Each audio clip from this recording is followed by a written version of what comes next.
إليه يرد علم الساعة وما تخرج من ثمرات من أكمامها وما تحمل من أنثى ولا تضع إلا بعلمه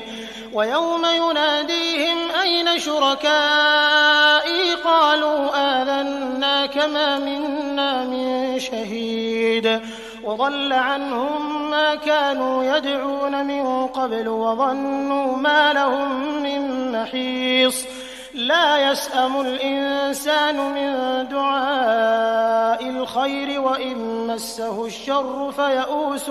قنوط ولئن أذقناه رحمة منا من بعد ضراء مسته ليقولن هذا لي وما أظن الساعة قائمة ولئن رجعت إلى ربي إن لي عنده للحسنى فلننبئن الذين كفروا بما عملوا ولنذيقنهم من عذاب غليظ وإذا أنعمنا على الإنسان أعرض ونأى بجانبه وإذا مسه الشر فذو دعاء عريض قل أرأيتم إن كان من عند الله ثم كفرتم به من أضل ممن هو في شقاق بعيد سنريهم آياتنا في الآفاق وفي أنفسهم حتى يتبين لهم أنه الحق أولم يكف بربك أنه على كل شيء شهيد ألا إنهم في مرية من لقاء ربهم ألا إنه بكل شيء محيط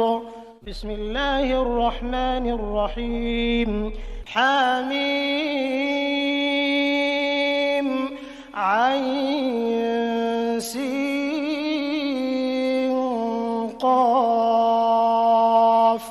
كذلك يوحي إليك وإلى الذين من قبلك الله العزيز الحكيم له ما في السماوات وما في الأرض وهو العلي العظيم تكاد السماوات يتفطرن من فوقهن والملائكة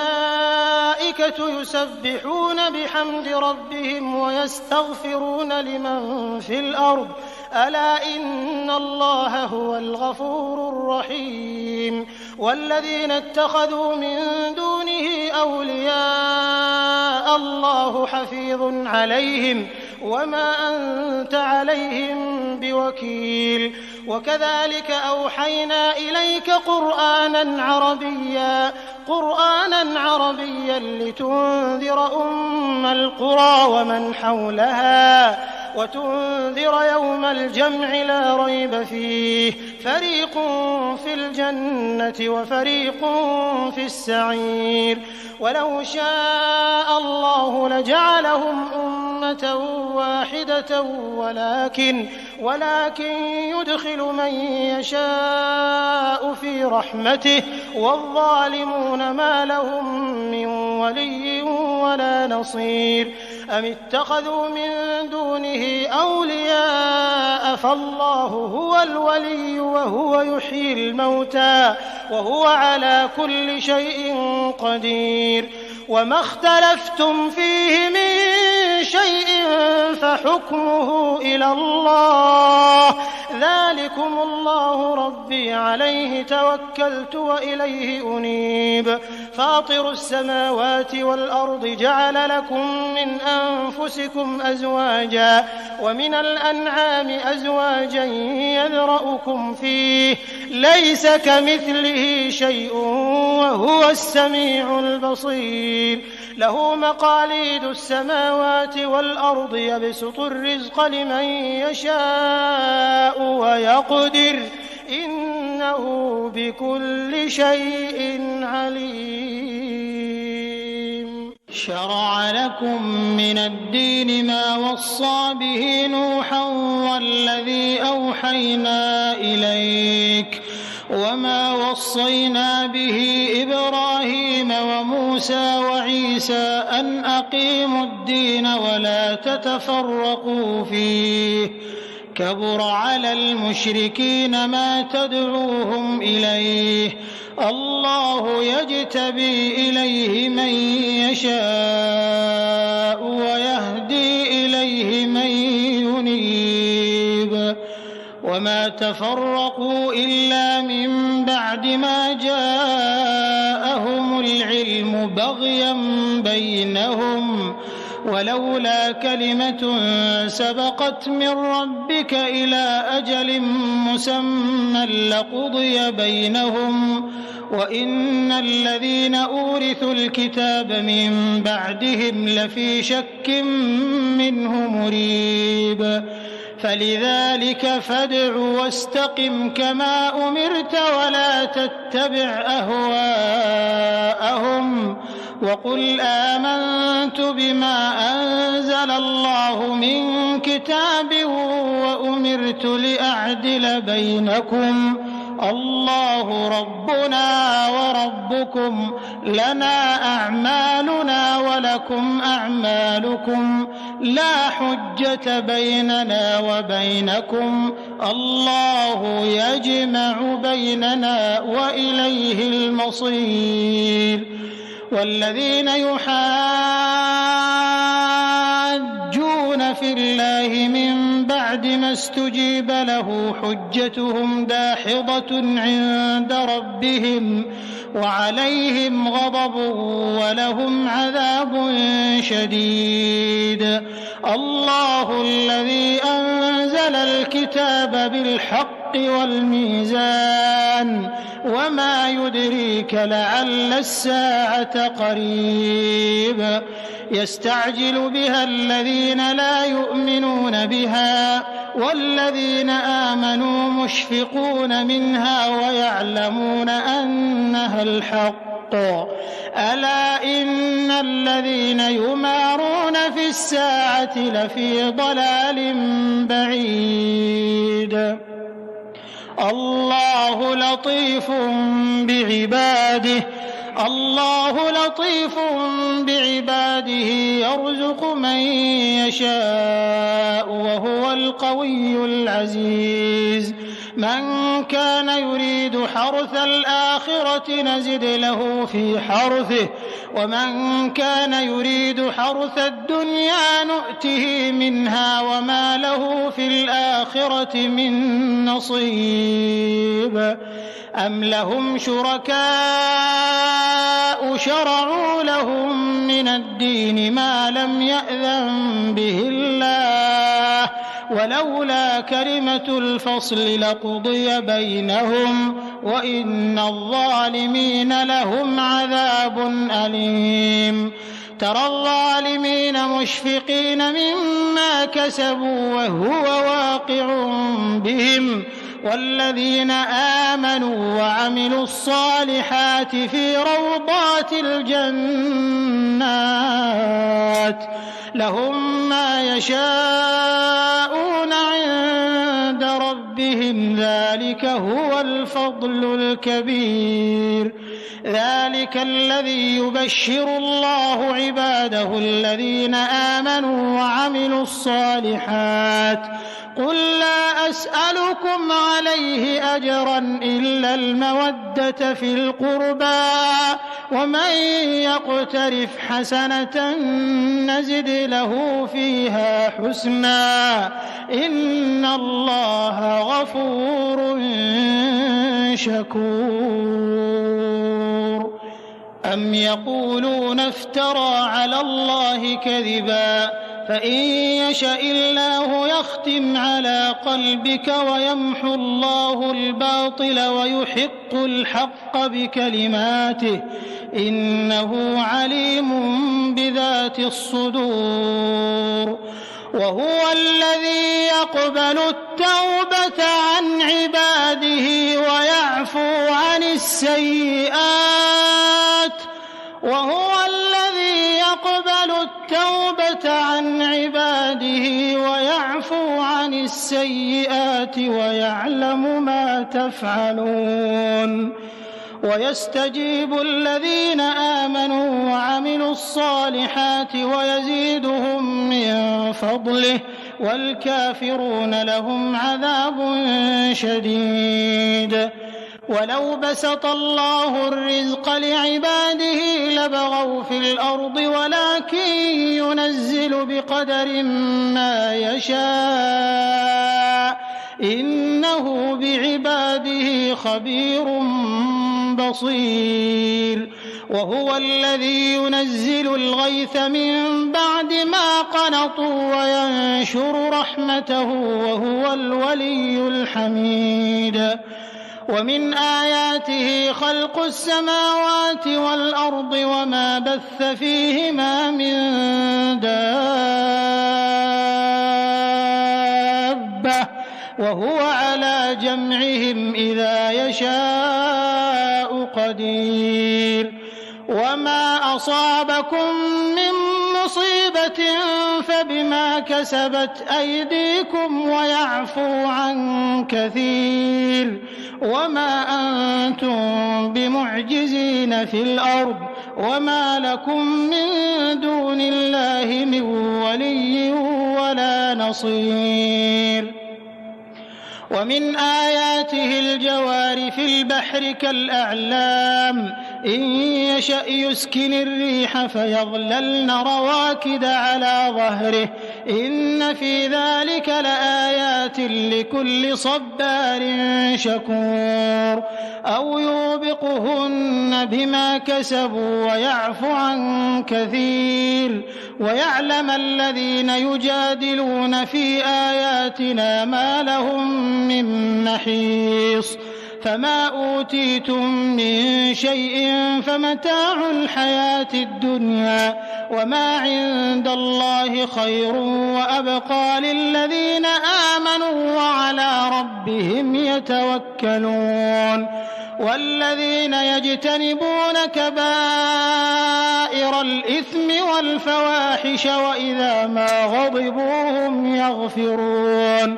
والذين استجابوا لربهم وأقاموا الصلاة وأمرهم شورى بينهم ومما رزقناهم ينفقون. والذين إذا أصابهم البغي هم ينتصرون. وجزاء سيئة سيئة مثلها فمن عفا وأصلح فأجره على الله إنه لا يحب الظالمين. ولمن انتصر بعد ظلمه فأولئك ما عليهم من سبيل إنما السبيل على الذين يظلمون الناس ويبغون في الأرض بغير الحق أولئك لهم عذاب أليم. ولمن صبر وغفر إن ذلك لمن عزم الأمور. ومن يضلل الله فما له من ولي من بعده. وترى الظالمين لما رأوا العذاب يقولون هل إلى مرد من سبيل. وتراهم يعرضون عليها خاشعين من الذل ينظرون من طرف خفي. وقال الذين آمنوا إن الخاسرين الذين خسروا أنفسهم وأهليهم يوم القيامة ألا إن الظالمين في عذاب مقيم. وما كان لهم من أولياء ينصرونهم من دون الله ومن يضلل الله فما له من سبيل. استجيبوا لربكم من قبل أن يأتي يوم لا مرد له من الله ما لكم من ملجأ يومئذ وما لكم من نكير. فإن أعرضوا فما أرسلناك عليهم حفيظا إن عليك إلا البلاغ وإنا إذا أذقنا الإنسان منا رحمة فرح بها وإن تصبهم سيئة بما قدمت أيديهم فإن الإنسان كفور لله ملك السماوات والأرض يخلق ما يشاء يهب لمن يشاء إناثا ويهب لمن يشاء الذكور أو يزوجهم ذكرانا وإناثا ويجعل من يشاء عقيما إنه عليم قدير وما كان لبشر أن يكلمه الله إلا وحيا أو من وراء حجاب أو يرسل رسولا فيوحي بإذنه ما يشاء إنه علي حكيم وكذلك أوحينا إليك روحا من أمرنا ما كنت تدري ما الكتاب ولا الإيمان ولكن جعلناه نورا نهدي به من نشاء من عبادنا وإنك لتهدي إلى صراط مستقيم صراط الله الذي له ما في السماوات وما في الأرض ألا إلى الله تصير الأمور بسم الله الرحمن الرحيم حميم والكتاب المبين إنا جعلناه قرآنا عربيا لعلكم تعقلون وإنه في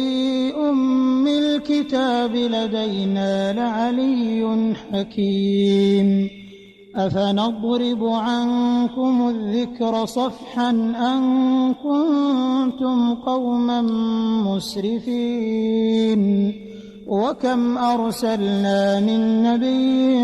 في الأولين وما يأتيهم من نبي إلا كانوا به يستهزئون فأهلكنا أشد منهم بطشا ومضى مثل الأولين ولئن سألتهم من خلق السماوات والأرض ليقولن خلقهن العزيز العليم الذي جعل لكم الأرض مهدا وجعل لكم فيها سبلا لعلكم تهتدون والذي نزل من السماء ماء بقدر فأنشرنا به بلدة ميتا كذلك تخرجون والذي خلق الأزواج كلها وجعل لكم من الفلك والأنعام ما تركبون لتستووا على ظهوره ثم تذكروا نعمة ربكم إذا استويتم عليه وتقولوا سبحان الذي سخر لنا هذا وما كنا له مقرنين وإنا إلى ربنا لمنقلبون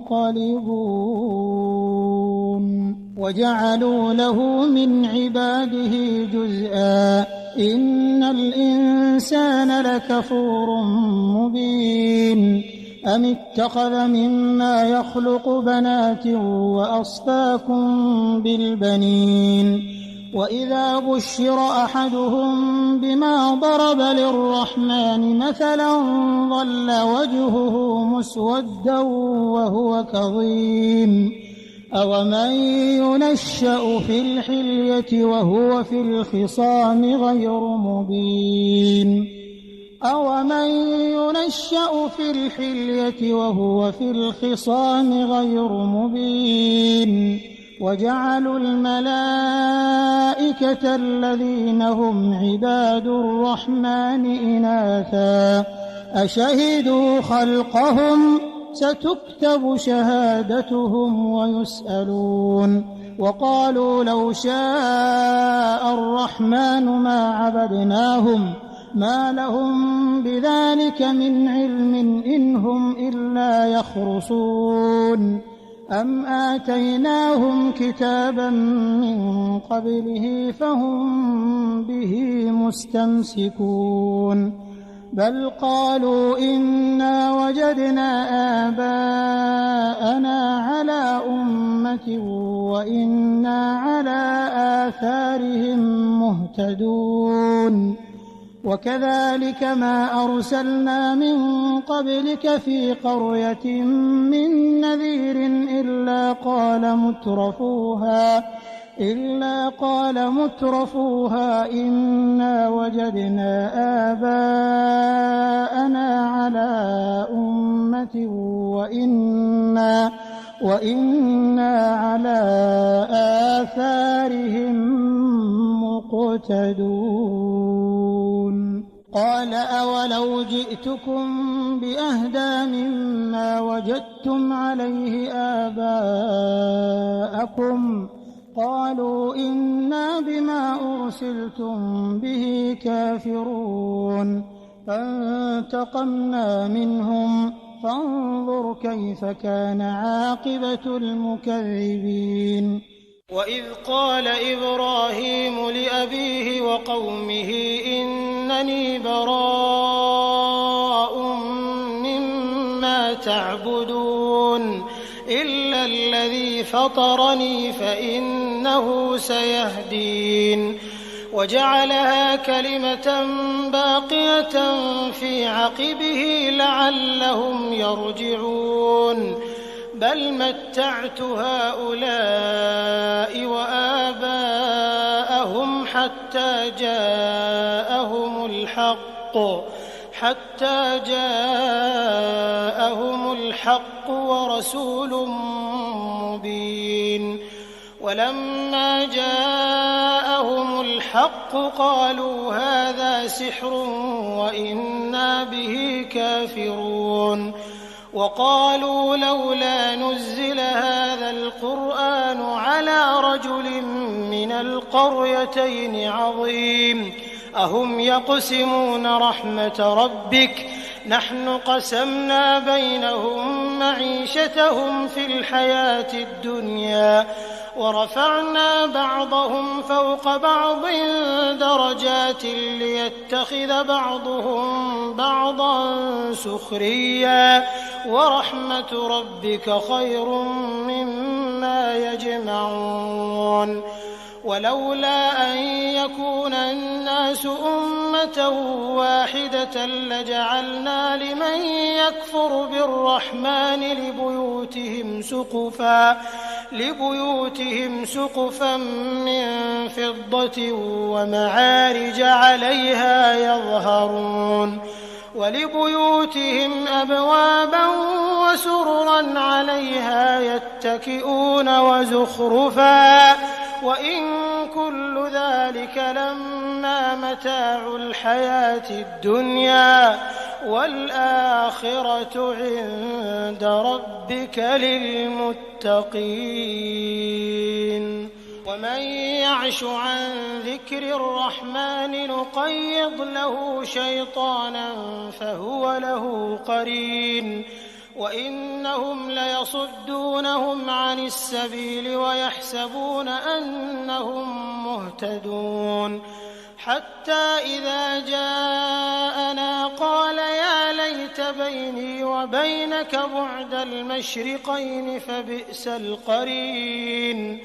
ولن ينفعكم اليوم إذ ظلمتم أنكم في العذاب مشتركون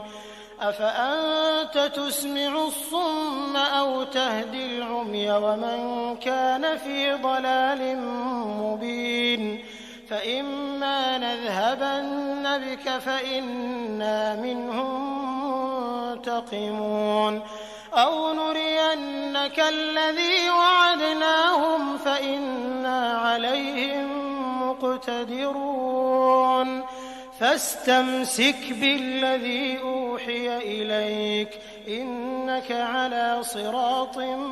مستقيم وإنه لذكر لك ولقومك وسوف تسألون واسأل من أرسلنا من قبلك من رسلنا أجعلنا من دون الرحمن آلهة يعبدون ولقد أرسلنا موسى بآياتنا إلى فرعون وملئه فقال إني رسول رب العالمين فلما جاءهم بآياتنا إذا هم منها يضحكون وما نريهم من آية إلا هي أكبر من أختها وأخذناهم بالعذاب لعلهم يرجعون وقالوا يا أيها الساحر ادع لنا ربك بما عهد عندك إننا لمهتدون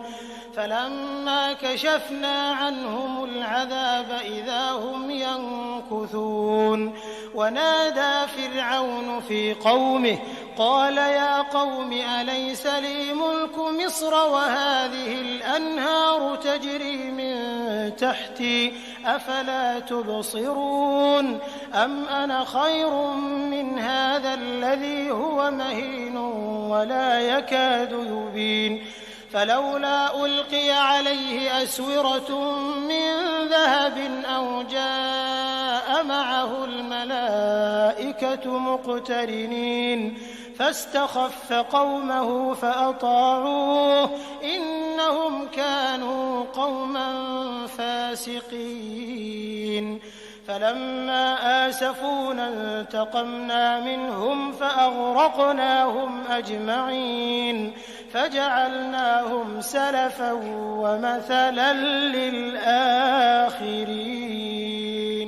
ولما ضرب ابن مريم مثلا إذا قومك منه يصدون وقالوا أآلهتنا خير أم هو ما ضربوه لك إلا جدلا بل هم قوم خصمون إن هو إلا عبد أنعمنا عليه وجعلناه مثلا لبني إسرائيل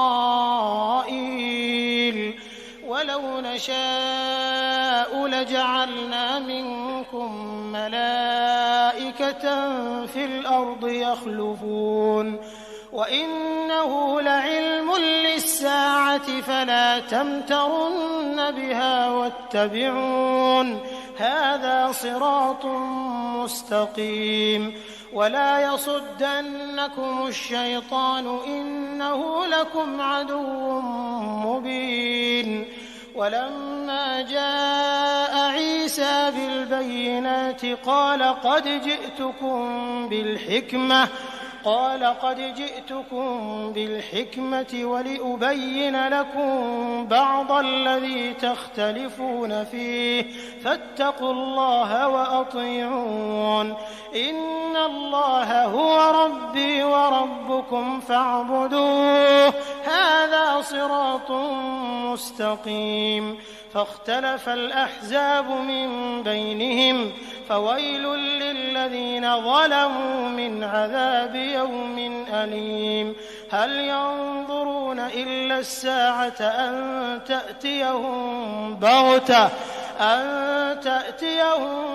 بغتة وهم لا يشعرون الأخلاء يومئذ بعضهم لبعض عدو إلا المتقين يا عباد لا خوف عليكم اليوم ولا أنتم تحزنون الذين آمنوا بآياتنا وكانوا مسلمين ادخلوا الجنة أنتم وأزواجكم تحبرون يطاف عليهم بصحاف من ذهب وأكواب وفيها ما تشتهيه الأنفس وتلذ الأعين وأنتم فيها خالدون وتلك الجنة التي أورثتموها بما كنتم تعملون لكم فيها فاكهة كثيرة منها تأكلون إن المجرمين في عذاب جهنم خالدون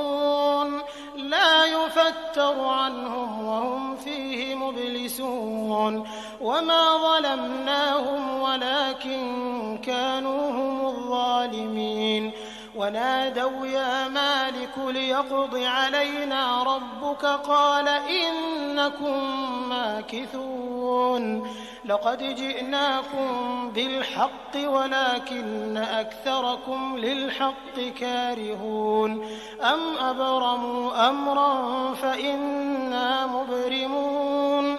أم يحسبون أنا لا نسمع سرهم ونجواهم بلى ورسلنا لديهم يكتبون قل إن كان للرحمن ولد فأنا أول العابدين سبحان رب السماوات والأرض رب العرش عما يصفون فذرهم يخوضوا ويلعبوا حتى يلاقوا يومهم الذي يوعدون وهو الذي في السماء إله وفي الأرض إله وهو الحكيم العليم وتبارك الذي له ملك السماوات والأرض وما بينهما وعنده علم الساعة وإليه ترجعون ولا يملك الذين يدعون من دونه الشفاعة إلا من شهد بالحق وهم يعلمون ولئن سألتهم من خلقهم ليقولن الله فأنى يؤفكون وقيله يا رب إن هؤلاء قوم لا يؤمنون فاصفح عنهم وقل سلام فسوف يعلمون بسم الله الرحمن الرحيم حميم والكتاب المبين إنا أنزلناه في ليلة مباركة إنا كنا منذرين فيها يفرق كل أمر حكيم أمرا من عندنا إنا كنا مرسلين رحمة من ربك إنه هو السميع العليم رب السماوات والأرض وما بينهما إن كنتم موقنين لا إله إلا هو يحيي ويميت ربكم ورب آبائكم الأولين بل هم في شك يلعبون فارتقب يوم تأتي السماء بدخان مبين يغشى الناس هذا عذاب أليم ربنا اكشف عنا العذاب إنا مؤمنون أنى لهم الذكرى وقد جاءهم رسول مبين ثم تولوا عنه وقالوا معلم مجنون إنا كاشف العذاب قليلا إنكم عائدون يوم نبطش البطشة الكبرى إنا منتقمون ولقد فتنا قبلهم قوم فرعون وجاءهم رسول كريم أن أدوا إلي عباد الله إني لكم رسول أمين وأن لا تعلوا على الله إني آتيكم بسلطان مبين وإني عذت بربي وربكم أن ترجمون وإن لم تؤمنوا لي فاعتزلون فدعا ربه أن هؤلاء قوم مجرمون فأسر بعبادي ليلا إنكم متبعون واترك البحر رهوا إنهم جند مغرقون كم تركوا من جنات وعيون وزروع ومقام كريم ونعمة كانوا فيها فاكهين كذلك وأورثناها قوما آخرين فما بكت عليهم السماء والأرض وما كانوا منظرين ولقد نجينا بني إسرائيل من العذاب المهين من فرعون إنه كان عاليا من المسرفين ولقد اخترناهم على علم على العالمين وآتيناهم من الآيات ما فيه بلاء مبين إن هؤلاء ليقولون إن هي إلا موتتنا الأولى وما نحن بمنشرين فأتوا بآبائنا إن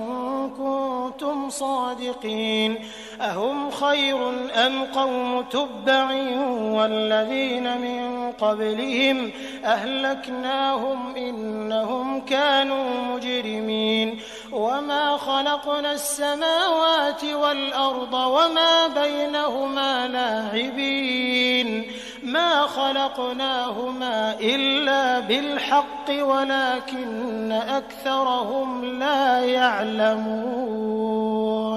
إن يوم الفصل ميقاتهم أجمعين يوم لا يغني مولى عن مولى شيئا ولا هم ينصرون إلا من رحم الله إنه هو العزيز الرحيم إن شجرة الزقوم طعام الأثيم كالمهل يغلي في البطون كغلي الحميم خذوه فاعتلوه إلى سواء الجحيم ثم صبوا فوق رأسه من عذاب الحميم ذق إنك أنت العزيز الكريم إن هذا ما كنتم به تمترون إن المتقين في مقام أمين في جنات وعيون يلبسون من سندس وإستبرق متقابلين كذلك وزوجناهم بحور عين يدعون فيها بكل فاكهة آمنين لا يذوقون فيها الموت إلا الموتة الأولى ووقاهم عذاب الجحيم فضلا من ربك ذلك هو الفوز العظيم فإنما يسرناه بلسانك لعلهم يتذكرون فارتقب إنهم مرتقبون بسم الله الرحمن الرحيم حميم تنزيل الكتاب من الله العزيز الحكيم إن في السماوات والأرض لآيات للمؤمنين وفي خلقكم وما يبث من دابة آيات لقوم يوقنون واختلاف الليل والنهار وما أنزل الله من السماء من رزق فأحيا به الأرض بعد موتها وتصريف الرياح آيات لقوم يعقلون تلك آيات الله نتلوها عليك بالحق فبأي حديث بعد الله وآياته يؤمنون ويل لكل أفاك أثيم يسمع آيات الله تتلى عليه ثم يصر مستكبرا كأن لم يسمعها فبشره بعذاب أليم وإذا علم من آياتنا شيئا اتخذها هزوا أولئك لهم عذاب مهين من ورائهم جهنم ولا يغني عنهم ما كسبوا شيئا ولا ما اتخذوا من دون الله أولياء ولهم عذاب عظيم هذا هدى والذين كفروا بآيات ربهم لهم عذاب من رجز أليم الله الذي سخر لكم البحر لتجري الفلك فيه بأمره ولتبتغوا من فضله ولعلكم تشكرون وسخر لكم ما في السماوات وما في الأرض جميعا منه إن في ذلك لآيات لقوم يتفكرون قل للذين آمنوا يغفروا للذين لا يرجون أيام الله ليجزي قوما بما كانوا يكسبون من عمل صالحا فلنفسه ومن أساء فعليها ثم إلى ربكم ترجعون ولقد آتينا بني إسرائيل الكتاب والحكم والنبوة ورزقناهم من الطيبات وفضلناهم على العالمين وآتيناهم بينات من الأمر فما اختلفوا إلا من بعد ما جاءهم العلم بغيا بينهم إن ربك يقضي بينهم يوم القيامة فيما كانوا فيه يختلفون ثم جعلناك على شريعة من الأمر فاتبعها ولا تتبع أهواء الذين لا يعلمون إنهم لن يغنوا عنك من الله شيئا وإن الظالمين بعضهم أولياء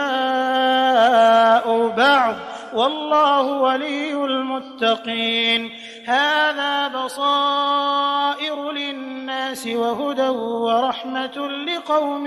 يوقنون أم حسب الذين اجترحوا السيئات أن نجعلهم كالذين آمنوا وعملوا الصالحات سواء محياهم ومماتهم ساء ما يحكمون وخلق الله السماوات والأرض بالحق ولتجزى كل نفس بما كسبت وهم لا يظلمون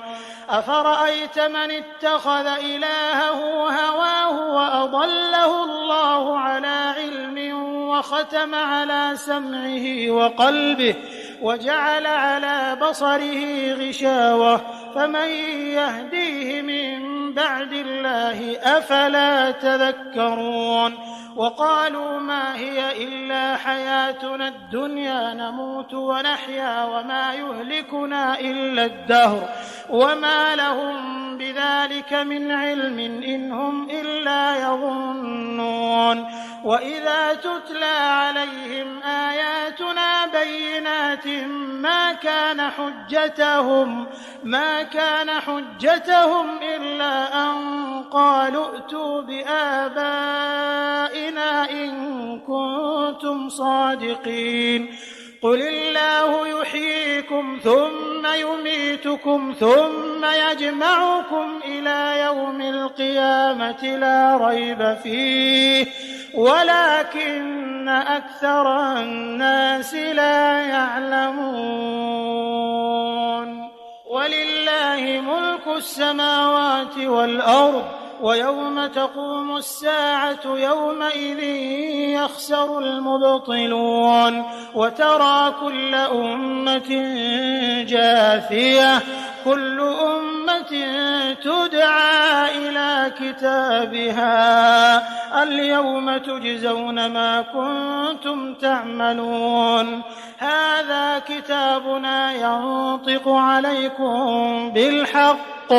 إنا كنا نستنسخ ما كنتم تعملون فأما الذين آمنوا وعملوا الصالحات فيدخلهم ربهم في رحمته ذلك هو الفوز المبين وأما الذين كفروا أفلم تكن آياتي تتلى عليكم فاستكبرتم وكنتم قوما مجرمين وإذا قيل إن وعد الله حق والساعة لا ريب فيها قلتم ما ندري ما الساعة إن نظن إلا ظنا وما نحن بمستيقنين وبدا لهم سيئات ما عملوا وحاق بهم ما كانوا به يستهزئون وقيل اليوم ننساكم كما نسيتم لقاء يومكم هذا ومأواكم النار وما لكم من ناصرين ذلكم بأنكم اتخذتم آيات الله هزوا وغرتكم الحياة الدنيا فاليوم لا يخرجون منها ولا هم يستعتبون فلله الحمد رب السماوات ورب الأرض رب العالمين وله الكبرياء في السماوات والأرض وهو العزيز الحكيم